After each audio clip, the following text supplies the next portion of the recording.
আমি অবাক হব না যদি কয়দিন পর ইরানকে হামলা করে। আমি অবাক হব। এটা অবাক হব না যদি কয়দিন পর লেবাননে গিয়ে সে আক্রমণ করে। সে যদি কয়দিন পর মিশরে আবার আক্রমণ করে, জর্ডানে আবার আক্রমণ করে, আমি অবাক হব না। কারণ এগুলো আমরা বুঝি। আমার ইন্টারপ্রিটেশন যে অচিরেই তারা পুরো বিশ্বে একটা বড় যুদ্ধ বাঁধিয়েই ছাড়বে। দেখেন, ইনশাআল্লাহ অচিরেই তারা পুরো বিশ্বে একটা বড় যুদ্ধ না বাঁধানো পর্যন্ত থামবে না। আরবের উপর নিয়ন্ত্রণ কার হাতে? আপনারা মনে করেন যে আরবের উপর নিয়ন্ত্রণ নাই, সব স্বাধীন? আরবের উপরে অদৃশ্য শিকল পড়ানো আছে। চিল্লাচ্ছে বলছে আইনাল আরব, ওদের এই চিৎকার এদের কানে পৌঁছায় না। ওদের কান খ্রিস্টানদের টাকা দিয়ে বন্ধ করে দেওয়া আছে। ওদের এই মাজলুমদের চিৎকার ওদের কান পর্যন্ত পৌঁছায় না, কারণ তাদের মসনদ টিকে আছে খ্রিস্টানের সমর্থনে। এবং আরো বহু কান্ট্রির মধ্যে এই পশ্চিমাদের বেস ক্যাম্প আছে, সামরিক ঘাঁটি আছে, সামরিক বেস ক্যাম্প আছে, ওখান থেকে তারা ফ্লাই করে। এই পশ্চিমাদেরকে তেল বিক্রি করে করে করে আরবরা ধনী হয়ে গেছে। আর ওই তেলগুলো যদি আমরা না দিতাম, আজকে ওদের একটা যুদ্ধ বিমানও ফ্লাই করতো না। তারপরেও কিছু কি শব্দ ইউজ করবো জানি না, বলতে গেলে ভাই বেশি বলে ফেলবো, তখন আমার তাজকিয়া নষ্ট হবে। বলে আমাদের কি করার আছে, আমরা কি করতে পারি? আমরা তেল বিক্রি করতে পারি। এমনকি তাদের যে বুদ্ধি পরামর্শগুলো আছে, এই বুদ্ধি পরামর্শের আদলে, পশ্চিমা আদলে রাষ্ট্রগুলোকে গড়ে তোলা হচ্ছে। সেখানে রাষ্ট্রও গঠন করেছে, সেখান থেকে তার আরবের আশপাশের প্রতিবেশীদের উপর নিয়ন্ত্রণ নিয়েছে। সে দিন দিন তার রাষ্ট্রের আয়তনটাকে বড় করছে না করছে না করছে না করছে না যে শক্তিশালী রুলিং স্টেট হবে তার আয়তন বড় করতে হবে কি হবে না? অথবা আরেকটা অপশন হচ্ছে বিশ্বটাকে ছোট করে নিয়ে আসতে হবে। হয় রাষ্ট্রের আয়তন বড় করতে হবে, না হলে বিশ্বটাকেই ছোট করে নিয়ে আসতে হবে। এই বিশ্বটাকে ছোট করার দুইটা পদ্ধতি তারা বের করেছে। একটা হচ্ছে ইন্টারনেট সেকশন প্রযুক্তি দিয়ে বিশ্বটাকে ছোট করে নিয়ে আসা, এটা হয়ে গেছে। বিশ্বে এখন ছোট শর্ট জায়গা, এইখান থেকে ওইখানে আপনি যোগাযোগ খুব দ্রুত করতে পারবেন। বিশ্ব ছোট, আপনাকে পায়ে হেঁটে যেতে হবে না। আর একটা অপশন হচ্ছে পুরো বিশ্বে যুদ্ধ বাঁধিয়ে দিয়ে পুরো বিশ্বের আয়তন ছোট করে ফেলা। আর আমি কনফিডেন্ট আমার বক্তব্যে, এটা আমার ধারণা, আমার ইস্তেহাদও বলতে পারেন, যদিও আমি মুস্তাহিদ নই।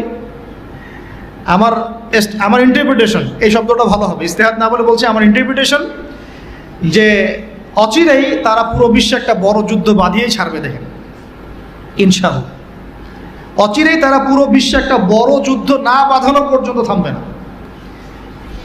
প্রথম বিশ্বযুদ্ধের পরে আপনারা ব্রিটেনকে দেখেছেন, সেকেন্ডটার পরে আপনার আমেরিকার রাজত্ব দেখেছেন, দেখবেন যদি আরেকটা লাগে এরপরে আপনি ইসরায়েলের রাজত্ব দেখবেন। ওর ধ্বংস এত তাড়াতাড়ি হবে না। ওর ধ্বংস হবে, এটা সত্য, এটা নিশ্চিত, কিন্তু এত তাড়াতাড়ি না।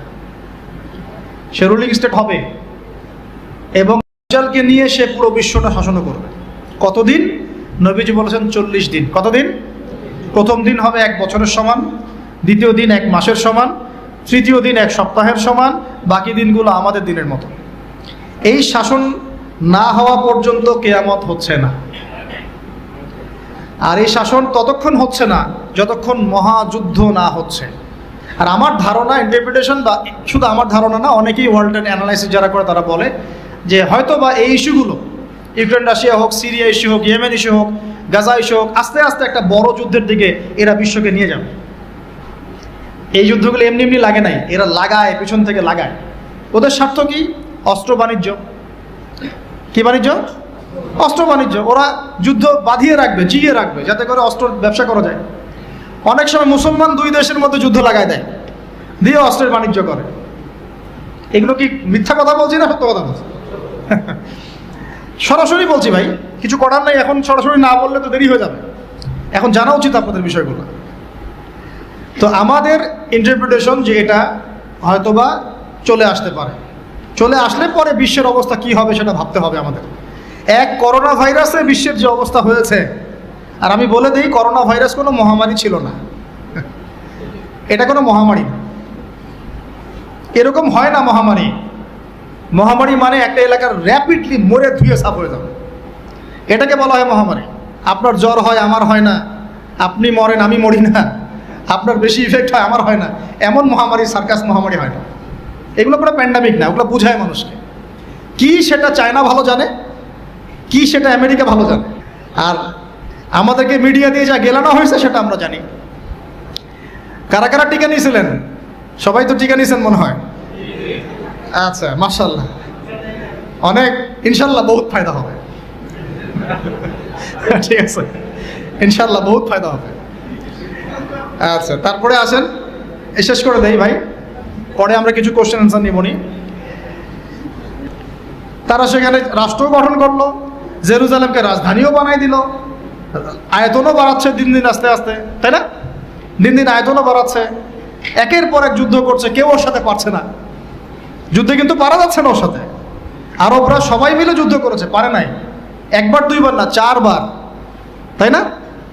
এবং সে ওয়ার্ল্ডের বড় বড় সেক্টরগুলো নিয়ন্ত্রণ করছে। আপনার কি মনে হয় যে ইউনাইটেড নেশনস বলেন, আমেরিকা বলেন, এগুলোর উপর নিয়ন্ত্রণ নাই? ওরা যদি 1 লক্ষ শিশুকেও হত্যা করে, এক বোম দিয়ে যদি 1 লক্ষ শিশুকেও হত্যা করে নিরপরাধ, তবুও ইউনাইটেড স্টেট অফ আমেরিকা বলবে আমরা আমাদের মিত্রর পাশে আছি। কথা বুঝেন নাই? ওরা 1 লক্ষ শিশুকেও যদি হত্যা করে, তবুও পশ্চিমারা এবং ইউএসএ বলবে আমরা তার সাথেই আছি। যদি না বলে আমার নাম বদলাই দেবে। ওরা কথা বলবেই। তারপরেও আপনার চিনতে বাকি থাকে যে কারা ইসলামের পক্ষে, কারা বিপক্ষে। ওই যে উলাইকা কাল আনআমের মতো, লাহুম আ'য়ুনুন লা ইউবসিরুনা বিহা, চোখ আছে দেখতে পারে না। আমার কথা বিশ্বাস করছেন না? এই যে 6,000 6,500 মানুষকে মারা হয়েছে, এর মধ্যে অর্ধেক শিশু। এরপরে বলেছে যদি কেউ কোনো পদক্ষেপ নাই, আমি রণতরী পাঠাই দিব একেবারে। বলে নাই? খবর দেখেন না? ওরা ওর বিরুদ্ধে যাবে না। তাহলে এরা সবাই একই সূত্রে গাথা, এরা আলাদা কেউ না, এরা সবাই একই। চাচাতো ভাই, মামাতো ভাই, খালাতো ভাই, এরা সবাই কাজিন সিস্টার। আর আমাদের মুসলিম রাষ্ট্র মাশাআল্লাহ 57টা। আমাদের বক্তব্য এই পর্যন্তই। আমরা তীব্র নিন্দা জানাই, আমরা এই ঘটনার তীব্র নিন্দা জানাই। বাস, দ্যাটস অল। এর চেয়ে বেশি কিছু বলারও নাই। আমরা হাসছি, বাট আমাদের কাঁদা উচিত। মুসলিম রাষ্ট্রগুলোর মধ্যে পারমাণবিক বোমা নাই? নাই? আরব রাষ্ট্রগুলোকে অস্ত্র শূন্য করে দেওয়া হয়েছে, নিজেরা অস্ত্র প্রডিউস করতে পারে না। এরা তেল দেয়, তেল দিয়ে কিছু ডলার পায়, ওই ডলার দিয়ে আবার ওর কাছেই অস্ত্র কিনে। আপনারা একটু বোঝার চেষ্টা করেন। যখন আমরা এগুলো পড়ছিলাম ইউনিভার্সিটিতে, তখন এগুলো বুঝতাম না। ইউনিভার্সিটিতে আমরা এগুলো ঝরঝরা করে মুখস্থ করেছি, বিশ্বাস করেন। এই যে ওদের অ্যালায়েন্স, পলিটিক্যাল অ্যাফেয়ার্স, এইটা ওইটা, এগুলো মুখস্থ আমাদের, কোনটা কোন সাল কি ছিল, এখনই বরং ভুলে গেছে।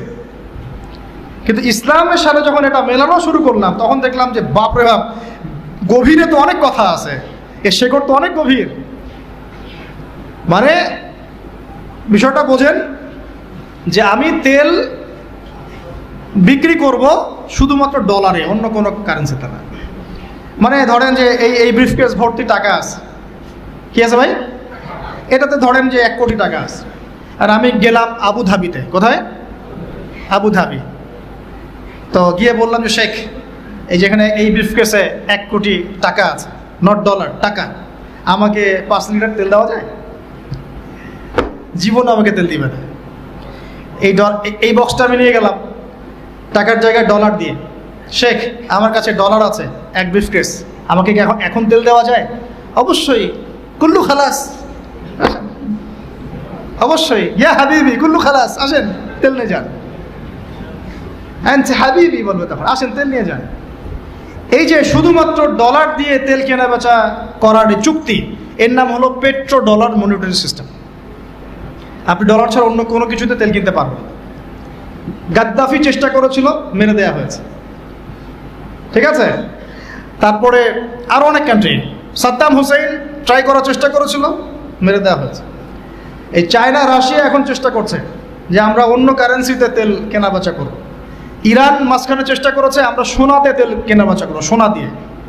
ওই জন্য দেখেন ইরানের সাথে অলওয়েজ লেগে আছে, অলওয়েজ একটা ফিকশন লেগে আছে। আমি অবাক হব না যদি কয়দিন পরে ইরানকে হামলা করে, আমি অবাক হব।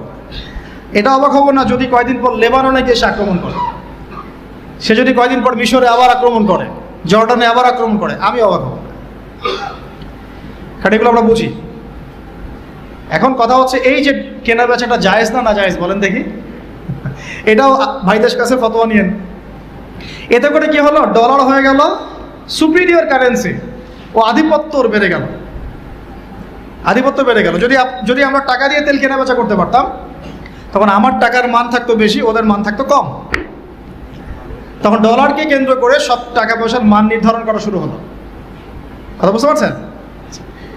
এই চুক্তিটা করেছে আরবরা। কারা করেছে? আরবের গলফ কান্ট্রিরা।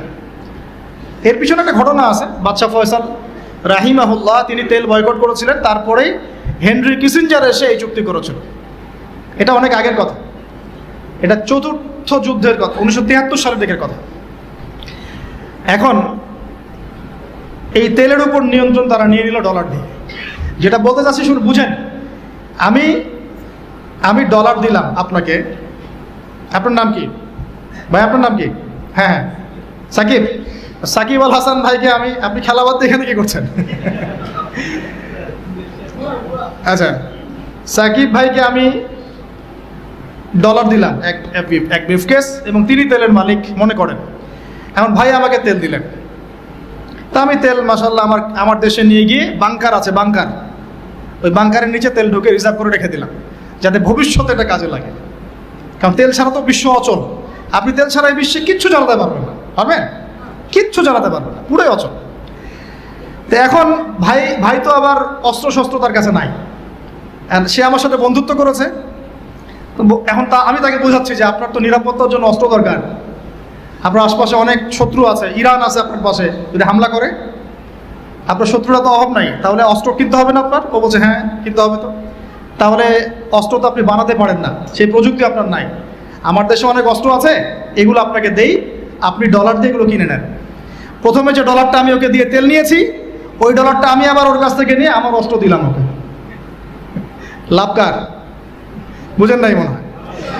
প্রথমে আমি দিয়েছি ওকে ডলার, সাকিব দিয়েছে আমাকে তেল। সেই তেল নিয়ে আমি আমার দেশে রিজার্ভ করেছি, তেল তো আমার থাকলোই। আর আমার ডলার হলো কারেন্সি, সুপিরিয়র কারেন্সি, যা দিয়ে অন্য কারেন্সির মান নির্ধারণ করা হয়। এবার ওকে বুঝালাম তোমার অস্ত্র নাই, তো ও বলছে তো আমার তো প্রযুক্তি নাই, তাহলে আমাকে আপনি কিছু অস্ত্র বিক্রি করেন আমার কাছে। তা আমি কিছু অস্ত্র, আমার তো অস্ত্রের অভাব নাই, আমি যত ইচ্ছা এগুলো বানাতে পারি। যেটা বানাচ্ছি ওর চেয়ে অত্যাধুনিকটা আমার কাছে আছে। ওকে এমন কিছু দিব না যেটা দিল ও আবার আমাকে আক্রমণ করতে পারে। ওকে এমন অস্ত্রই দিব যেটা আমার প্রতিহত করার ক্ষমতা আছে।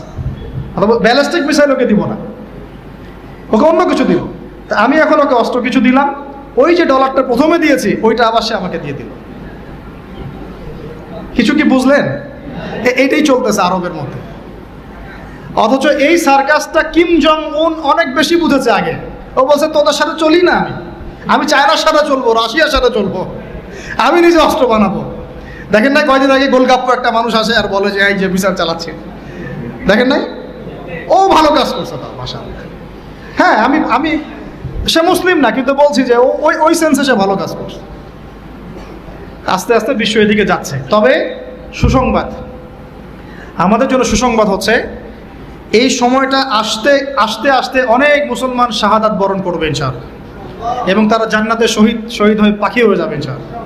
ওটাই তো চূড়ান্ত সাফল্য, তাই না? আমাদের বাচ্চারা মরে নাই, আমাদের বাচ্চারা জান্নাতের পাখি হয়ে আছে ইনশাআল্লাহ। আর ওদের সৈন্যরা মরে জাহান্নামের কীট হয়ে আছে ইনশাআল্লাহ। আমাদের ভাইরা মরে নাই, তারা জীবিত আছেন, তারা জান্নাতের ফল খাচ্ছেন ইনশাআল্লাহ। আমাদের মায়েরা বোনেরা মরেন নাই, তারা এখনও জীবিত জান্নাতে আছে, এবং তারা এই দুনিয়াতে আরো বারবার ফিরে আসতে চাচ্ছেন এখন, যে আল্লাহ আমাদেরকে আরো একবার ফিরিয়ে দিন, আবার শহীদ হয়ে আপনার কাছে আসবে। ওরা এই দাবি করছে আল্লাহর কাছে। আমাদের বোনরা মরে নাই, আমাদের ভাইরাও মরে নাই, আমাদের বাচ্চারাও মরে নাই। কারণ এই জীবনটাই চূড়ান্ত জীবন না। তার মানে এই না যে আমরা ওদের এগুলো মেনে নিব। যদি সেটা এখন হয়ে যায়, আগামী 10-20 বছরের মধ্যে, আল্লাহ ভালো জানেন, আমরা জানি না, 100 বছর পরেও হতে পারে, তাহলে আমরা বুঝতে পারছি তারা কারা হতে পারে। আমরা তো বুঝতে পারছি ওয়ার্ল্ডের মধ্যে কারা কি ঘটছে। হ্যাঁ, যাদের প্রতি মহব্বত রাখলে আপনাকে আবার বলছে আপনি মুনাফেক, টাটকা মুনাফেক, তাজা মুনাফেক, অমুক মুনাফেক, তমুক মুনাফেক। আল্লাহ সুবহানাহু ওয়া তাআলা এদের ভাগ্যে হেদায়েত থাকলে হেদায়েত দান করুন, না থাকলে আল্লাহ পাক এই কলঙ্ক, এই উম্মাহকে এগুলো থেকে কলঙ্ক মুক্ত করুন। এই চাচা আবু তালেব নবী সাল্লাল্লাহু আলাইহি ওয়াসাল্লামের জন্যে এবং দিন ইসলামের জন্যে, কারণ তার ভাতিজার দিন তো তারই দিন, এমন কোনো ত্যাগ নাই যা স্বীকার করেন নাই। চাচা আবু তালেব নবী সাল্লাল্লাহু আলাইহি ওয়াসাল্লামকে যে সাপোর্টটা দিয়েছেন, এই সাপোর্টটা আমরা সবাই মিলেও এখনো দিতে পারি নাই। বিশ্বাস করেন? যে সাপোর্টটা নবী সাল্লাল্লাহু আলাইহি ওয়াসাল্লামকে চাচা আবু তালেব দিয়েছেন, এই সাপোর্ট আমরা সবাই মিলেও তাকে দিতে পারি নাই। চাচা আবু তালেব শেষ পর্যন্ত কালিমা পড়েন নাই। সাহাবীরা জিজ্ঞাসা করেছিলেন যে ইয়া রাসূলুল্লাহ সাল্লাল্লাহু আলাইহি ওয়াসাল্লাম, আপনাকে এত সাপোর্ট দেওয়ার পরে চাচা আবু তালেবের কি কোনোই উপকার হবে না, লাভ হবে না? নবীজি বলেছেন সাল্লাল্লাহু আলাইহি ওয়াসাল্লাম, আমি না থাকলে আমার চাচাকে জাহান্নামের একদম অতল তলে রাখা হতো। আমার কারণে আল্লাহ রাব্বুল আলামিন তাকে জাহান্নামের উঁচু জায়গায় রাখবেন, জাহান্নামের উঁচু জায়গায় রাখবেন, যেখানে আগুন তার পায়ের গোড়ালি স্পর্শ করবে, এতেই তার মগজ টকবক করে ফুটতে থাকবে। আপনারা কি আমার বাংলা ভাষা বুঝতে পারছেন? এমন কোনো সাপোর্ট নাই চাচা দেন নাই। মক্কার প্রায় 13 বছর যখন দাওয়াতি কাজ করছেন নবী সাল্লাল্লাহু আলাইহি ওয়াসাল্লাম, মানুষ গালি দিচ্ছে, কেউ থুতু নিক্ষেপ করছে, কেউ নামাজরত অবস্থায় মাথার উপরে উটের নাড়ি ভুড়ি চাপিয়ে দিচ্ছে, কেউ বলছে এই ব্যক্তি জাদুকর, এই ব্যক্তি গণক, এই ব্যক্তি মিথ্যাবাদী, নাউজুবিল্লাহ, এই ব্যক্তি ফারিকুল জামা, জামাত বিভক্তকারী, এই ব্যক্তি মাজনুন, পাগল। তাকে আগলে রেখেছেন তার চাচা। মানুষ অর্থনৈতিক বয়কট করছে, চাচা আগলে রেখেছেন। 3 বছর সমাজ থেকে বহিষ্কার করা হয়েছে, গাছের ছালপাতা খেয়ে থেকেছেন বনু হাশিম, চাচা আগলে রেখেছেন। চাচা ছোটবেলা থেকে তাকে এত মহব্বত করেছেন, তার ছেলেদেরকে নিয়ে যখন খেতে বসতেন, আমাদের নবী সাল্লাল্লাহু আলাইহি ওয়াসাল্লাম একটু লাজুক ছিলেন, তিনি শোরগোল করতেন না, চুপচাপ খেতেন। চাচা আলাদা করে একটা খাবার রেডি করে তাকে আলাদা করে ডেকে খাওয়াতো, কারণ সবার সামনে হয়তো সে বলতে পারছে না, লজ্জা পাচ্ছে, শাই ফিল করছে, বাবা নাই মানুষের সংসারে, হয় না? এটা আপনারা হয়তো সবাই বুঝবেন না, আমরা বুঝি। যারা বাবা বা মা ছাড়া বড় হয়েছে অন্যের সংসারে, তারা এগুলো বুঝতে পারে। নবী সাল্লাল্লাহু আলাইহি ওয়াসাল্লাম এতিমদের প্রতি এত রহমদিল কেন ছিলেন? কারণ তিনি তো এতিম অবস্থায় বড় হয়েছে, তিনি তার কষ্টটা বুঝতেন। আর আমরা যদি এখানে যদি কেউ এতিম থাকেন, তিনি বুঝবেন এতিমের সাইকোলজি কেমন, তার চাহিদা কেমন, কষ্ট কেমন। আমি তো বারবার বলে আসছি কয়েকদিন থেকেই, আমাদের তো কারো সন্তান মারা যায়নি, আমাদের কারো সন্তানকে তো বোম মেরে বুলেট দিয়ে গুলি করে হত্যা করা হয়নি, আমরা তো সেই লাশ দাফন করি নাই। তাহলে আমরা কিভাবে প্যালেস্টাইনের মাজলুম ভাইদের আর্তনাদ আমাদের কান পর্যন্ত পৌঁছাবে? কিভাবে পৌঁছাবে না, পৌঁছালেও কলব পর্যন্ত পৌঁছাবে না। আমার সাথে তো এটা হয় নাই। তো ওই দিকে আমি পরে আসতেছি। চাচা আবু তালেব তাকে এত মহব্বত করেছেন, আমি ভাষায় প্রকাশ করতে পারব না। আর আমরা চাচা আবু তালেব সম্পর্কে অনেক সময় আলোচনা করি, কিন্তু তার চাচির কথা ভুলে যায়। তার চাচির নাম ছিল ফাতিমা। কি নাম ছিল? এই নামে তিনি তার মেয়ের নাম রেখেছেন। এই ফাতিমা, তার চাচি, নবী সাল্লাল্লাহু আলাইহি ওয়াসাল্লামকে আলাদা করে ডেকে খাওয়াতেন, মহব্বত করতেন।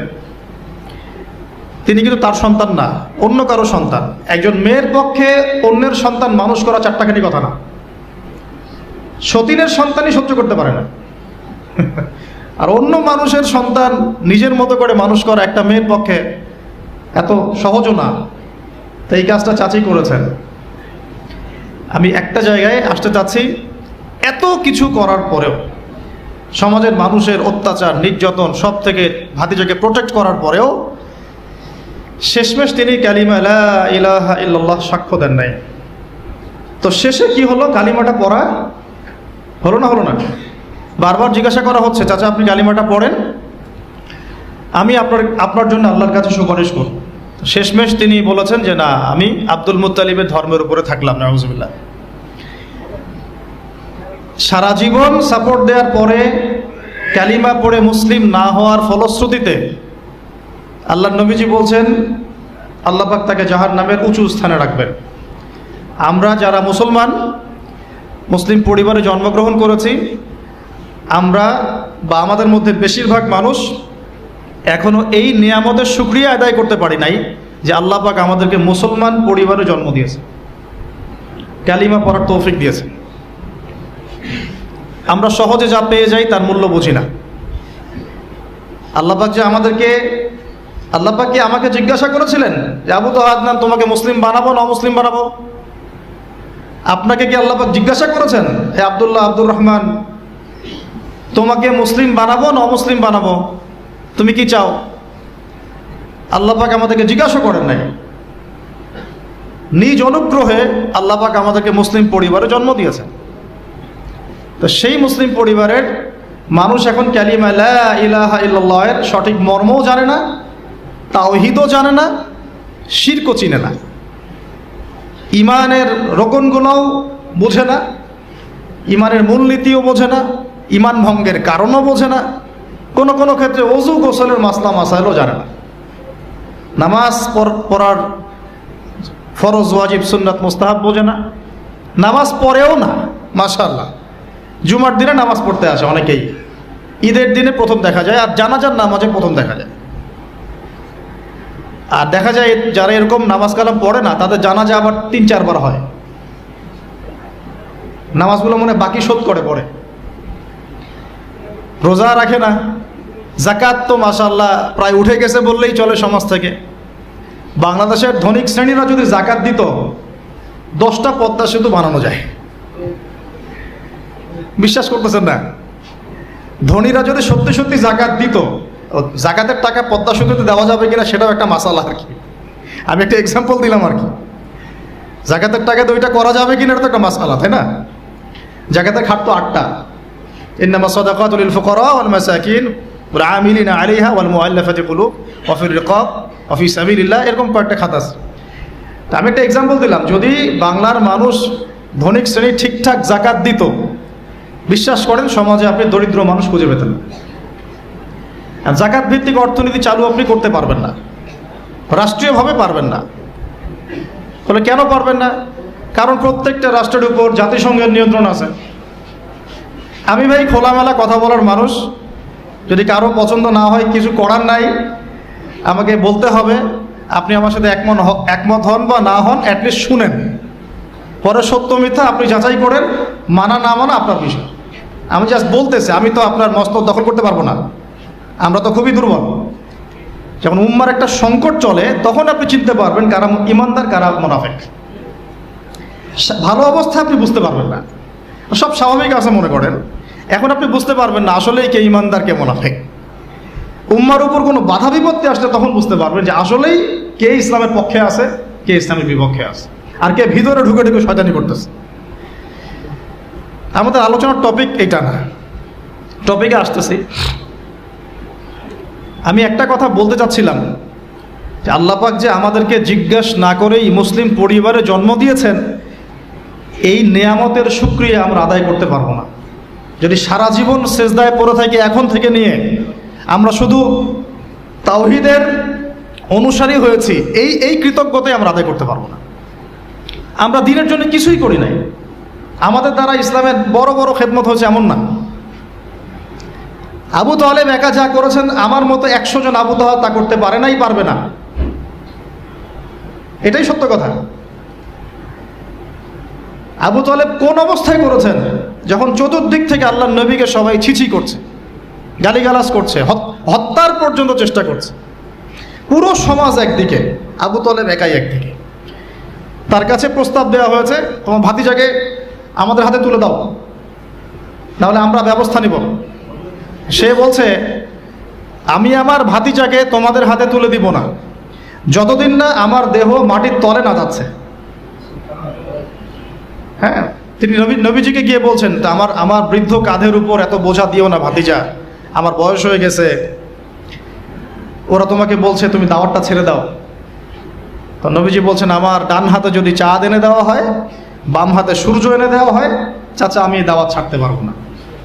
হয় আমি এই পথে দাওয়াত দিতে দিতে আমার এই দিন বিজয়ী হবে, না হলে আমি হালাক হয়ে যাব। তখন কি হলো? তখন তিনি বললেন যে ওরা তোমার দিকে আসতে পারবে না দলে দলে, যতক্ষণ না আমি আবু তলেব দাফন হচ্ছি মাটির তলে। কথা বুঝতে পারছেন? এখন মূল কথাটা হচ্ছে, আমরা যারা মুসলিম পরিবারে জন্মগ্রহণ করেছি, এরপরেও আমরা তাওহীদের জ্ঞান অর্জন করছি না, শিরক থেকে দূরে থাকছি না, নামাজ পড়ছি না 5 ওয়াক্ত ফরজ নামাজ, যাকাত দিচ্ছি না, সওম রাখছি না, প্রোটেস্ট্যান্ট মুসলিম হয়েছি, Protestant version of Islam follow করছি, ইসলামের দাওয়াতের কাজ করছি না, দিনের বিজয়ের কোনো ফিকির করছি না। সত্যি কথা বলতে আমাদের দুনিয়াতে থাকার চেয়ে না থাকাই ভালো। আমরা এখন গরু ছাগল। বিশ্বাস করেন আমার কথা, আল্লাহ পাক এই শব্দই বলেছেন সূরা আরাফ, সূরা আরাফের সম্ভবত 189 নম্বর আয়াত, 189। ওয়ালাকাদ বা'দা আউযু বিল্লাহি মিনাশ শাইতানির রাজিম ওয়ালাকাদ যারা'না লিজাহান্নামা কাসীরাম মিনাল জিন্নি ওয়াল ইনস। আল্লাহ পাক বলছেন, আমি প্রচুর জিন আর মানুষকে দিয়ে জাহান্নাম পূর্ণ করব। বলি নাউযুবিল্লাহ। লাহুম কুলুবুন, কেন পূর্ণ করব? তাদের কি অপরাধ ছিল? কি অপরাধে করব? লাহুম কুলুবুন, তাদেরকে কলব দিয়েছিলাম, লা ইয়াফকাহুনা বিহা, বোঝার চেষ্টা করে নাই। ওয়া লাহুম আযানুন, কান দিয়েছিলাম, লা ইয়াসমাউনা বিহা, শোনে নাই। ওয়া লাহুম আ'য়ুনুন, চোখ দিয়েছিলাম, লা ইউবসিরুনা বিহা, চোখ দিয়ে দেখে নাই। কলব দিয়ে উপলব্ধি করে নাই, কান দিয়ে বলেন শোনে নাই, চোখ দিয়ে দেখে নাই।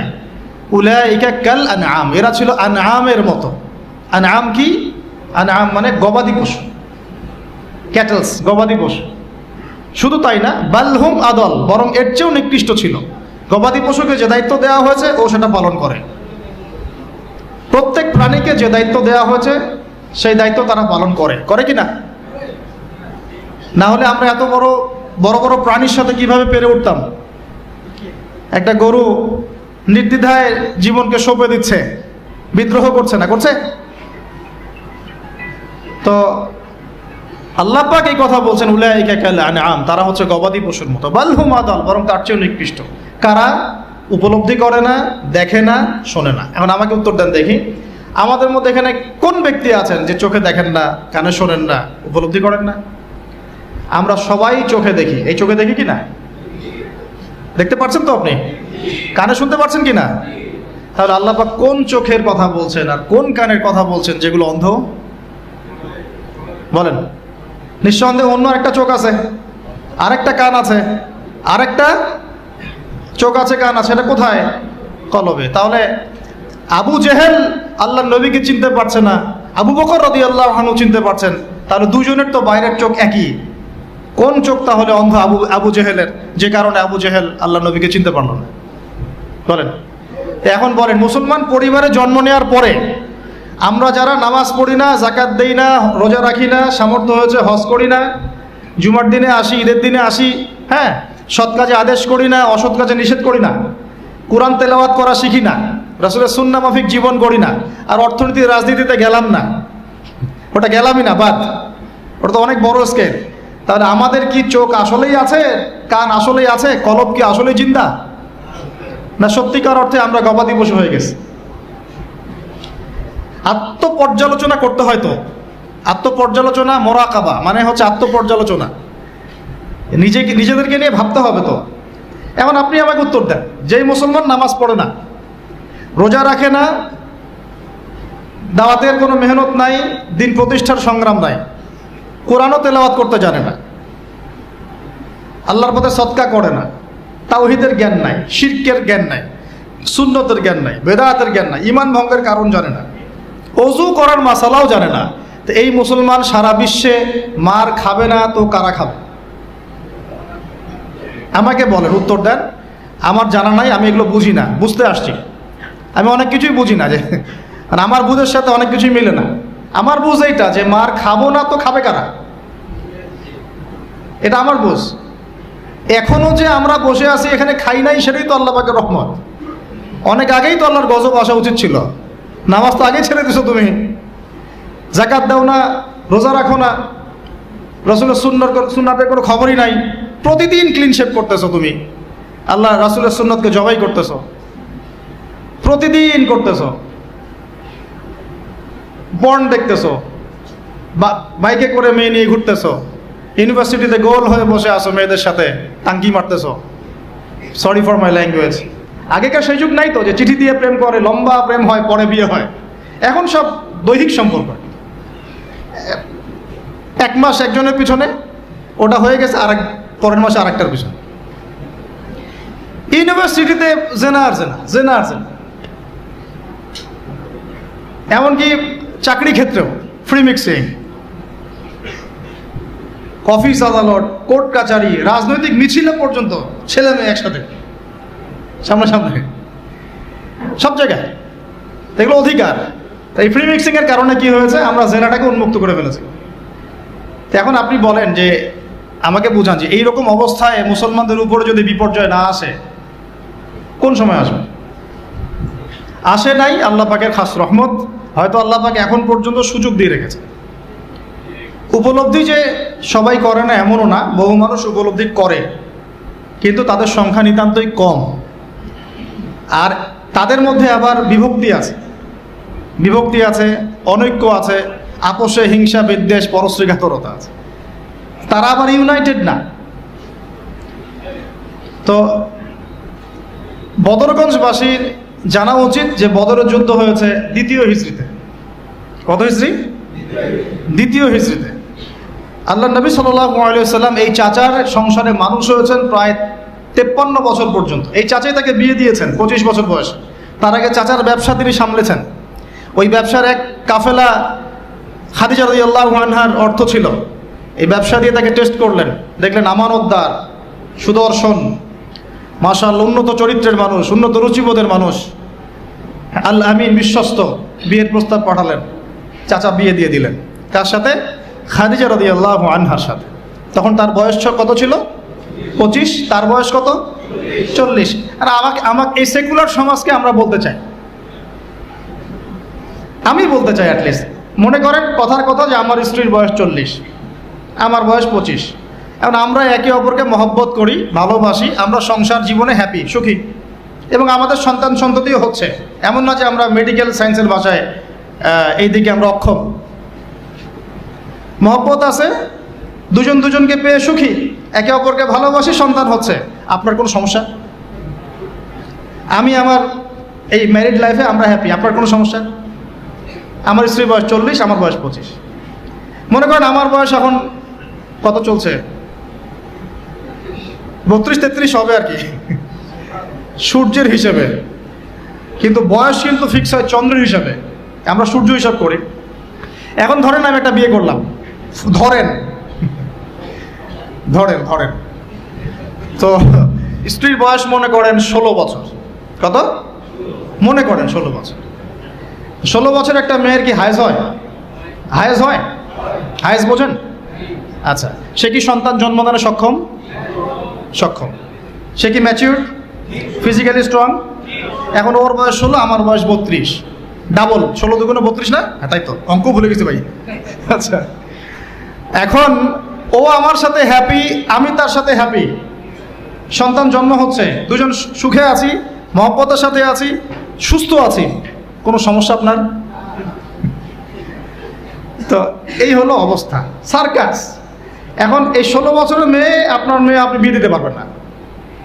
বলবেন যে আপনি রাষ্ট্র আইনের বিরুদ্ধে কথা বলছেন। না, আমি বিরুদ্ধে কথা বলছি, আমি বোঝাচ্ছি যে এটা কতটা অসার একটা আইন। 16 বছরের একটা মেয়ে যদি জেনা করে, আপনি উৎসাহিত করছেন। 16-17 বছরের মেয়েরা জেনা করে না? স্কুলে, কলেজে, বিশ্ববিদ্যালয়ে, এইখানে ওইখানে। এর বিরুদ্ধে আপনার ব্যবস্থা কি, অ্যাকশন কি? কিন্তু 17 বছর একটা মেয়ে যদি বিয়ে করে, আপনি তো কাজীকে ধরে জেলে দিয়ে দিবেন একেবারে। এখন বলেন এটা কি আমি মানতে বাধ্য? এখন জোর করে চাপাই দিলেন, ল করে দিলেন, মানতে বাধ্য হয়ে গেলাম। তা আসলে কি কোরআন সুন্নাহ সমর্থিত হলো? এখন জবাব দিবেন আল্লাহর কাছে আপনি। জনগণ কিছুই বলতে পারবে না। আমরা শুধু জ্ঞানতাত্ত্বিক একটা ডিবেট করলাম এবং আপনাকে দেখালাম যেটা একটা অসার। তারপরেও যেটা হয়েছে হোক, অ্যাটলিস্ট বিয়েটা সহজ করলে ভালো হতো। বিয়েটা কঠিন হয়ে গেছে, এই জন্য এটা জেনার রাস্তা বেছে নেয়। তো আমরা জেনাকে উস্কে দিচ্ছি। আরে ভাই 16-17 বছর তো দূরের কথা, এখন 13-14 বছরের মেয়েরাই দেখবেন ঠিক নাই। আপনি মনে করেন এখনকার স্কুল কলেজের মেয়েগুলো খুব দুধে ধোয়া তুলসী পাতা? যখন 15 বছর আগে যে যুগটা ছিল, 20 বছর আগে, আর এখন তো আর অনেক আপডেটেড। এখন ওরা ওইসবে বিশ্বাসী না। গল্প করে যে কার কয়টা, কার কয়টা। কোনো ভাই হাসেন না, কোনো কোনো ক্ষেত্রে মাদ্রাসাও এর থেকে মুক্ত হয় নাই। আমাদের দিকেও তো বলতে হবে, ইনসাফ করতে হবে। তো বহু মাদ্রাসাতেও জেনার ঘটনা ঘটছে এখন, কারণ এটা পর্নোগ্রাফির যুগ। কিসের যুগ? একজন টিচার যদি কোরআনে হাফেজ হয়, আলেম হয়, এবং একই সাথে যদি পর্নে এডিক্টেড হয়, সেই ব্যক্তির দ্বারা ধর্ষণ হতে পারে, যদিও সে হাফেজ, যদিও সে আলেম, যদিও সে দায়ী, হুয়েভার হি ইজ। এরকম ঘটনা ঘটছে। কোনো কোনো ক্ষেত্রে ছেলের সাথে জেনা পর্যন্ত হচ্ছে। হয় নাই ভাই? আমি কি বানায় বানায় কথা বললাম? যেই করুক এটা পাপ। শাস্তিও আবার কি? ধর্ষণের শাস্তি কি? ইসলামের শাস্তি কি? মৃত্যুদণ্ড। কয়টা কার্যকর করতে পারবেন আপনি? তো সব দিকে সমস্যা। আমি যে পয়েন্টে আছে এখানে চলে আসেন। এখানে সাউন্ড বন্ধ করেন। সেটা হলো, তার বয়স তখন 40, আমাদের নবীজির বয়স 25। ম্যারিড জীবনে হ্যাপি, 6টা সন্তান হয়েছে। কয়টা? আর নবী সাল্লাল্লাহু আলাইহি ওয়াসাল্লাম খাদিজা রাদিয়াল্লাহু আনহার কাছ থেকে যে মমতা, যে ভালোবাসা, যে সাপোর্ট পেয়েছেন, এটা বিরল। এই যুগে এমন মেয়ে পাওয়া হয়তো বা সম্ভব না।